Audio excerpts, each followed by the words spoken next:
यह कहानी एक शापित गुड़िया की है जिसमें एक प्रेत आत्मा कैद है। इस गुड़िया के बारे में मान्यता है कि जो भी इसे छूता है वह कभी जीवित वापस नहीं लौटता। इस प्रेत आत्मा ने कई लोगों को अपनी ओर खींचकर उनका जीवन समाप्त किया है और गांव वालों ने इसे अभिशप्त मान लिया है। एक दिन गांव में एक नया लड़का आता है जिसे इन अंधविश्वासों पर यकीन नहीं होता। वह इन कहानियों को महज अफवाह मानता है और हिम्मत दिखाते हुए उस हवेली में जाने का फैसला करता है जहां यह शापित गुड़िया रखी हुई है। हवेली के दरवाजे पर दस्तक देते ही चारों ओर एक गहरी खामोशी छा जाती है। अंदर कदम रखते ही उसे एक अजीब ठंड का एहसास होता है और दीवारों पर टंगी पुरानी तस्वीरें जैसे उसे घूरने लगती हैं।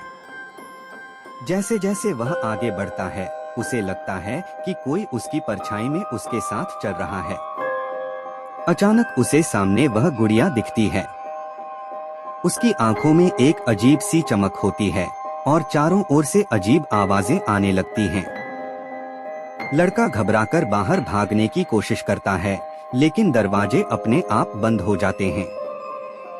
तभी उसे अपने कानों में एक भयानक हंसी सुनाई देती है और हवेली में अंधेरा छा जाता है। अगली सुबह गांव वालों ने जब हवेली का दरवाजा खोला तो उन्होंने उस लड़के की लाश को वहां पड़ा हुआ पाया। उसके चेहरे पर एक अजीब मुस्कान थी और उसके पास वही शापित गुड़िया रखी थी, जैसे वह किसी अगले शिकार का इंतजार कर रही हो।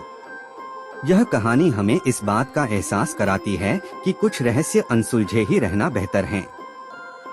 कुछ चीजें इंसानी समझ से परे होती हैं और अंधविश्वास के पीछे कभी कभी सच्चाई भी छुपी हो सकती है।